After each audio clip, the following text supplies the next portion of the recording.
Web series అవుద్దని మనస్ఫూర్తిగా కోరుకుంటున్నానండి.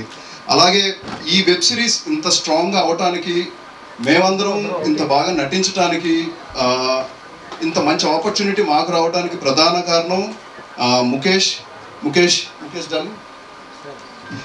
ఎందుకు చెప్తున్నానంటే అంటే నేను ఈ ఇండస్ట్రీకి వచ్చి this is my 18th year అండి. 18 సంవత్సరాలు అయింది. నాకు ఎన్ని సంవత్సరాల నుంచి నేను ఉన్నాననేది నేను ఎప్పుడు క్యాలిక్యులేట్ కూడా చేసుకోను. బట్ ఈసారి మాత్రం చెప్పాడు నాకు, తను ఎప్పుడైతే కమిట్ అయ్యేటప్పుడే చెప్పాడు, లేదు డార్లింగ్ ఇప్పటివరకు నువ్వు చేసింది ఒకటి అంతా ఒక ఎత్తు, ఇక్కడ నుంచి నువ్వు ఇంకొకలా ఉంటుంది, నీ కెరియర్ ఇంకా బాగుంటుంది, నీకు ఒక మంచి ట్రాక్ వస్తుందని నాకు ప్రామిస్ చేసి చెప్పాడు. నేను చాలా డిఫరెంట్గా చూపిస్తాను, నాకు చేసిన ప్రామిస్ తను 100% నిలబెట్టుకున్నారండి. అలాగా 100% ఆయన సపోర్టు చాలా ఎక్కువ ఉంది. నా కాస్టింగ్ సెలక్షన్లో నన్ను రాగానే ఇమీడియట్ జీవాలకి పంపించడం, అనురాధ గారు కానీ, చునియా మేడం కానీ, ప్రసాద్ గారు కానీ అండ్ సుహాస్ అందరూ ఏకగ్రీవంగా ఓకే చేయడానికి నాకు ప్రధాన కారణం ముఖేష్ డార్లింగ్ అండి. అందుకే నేను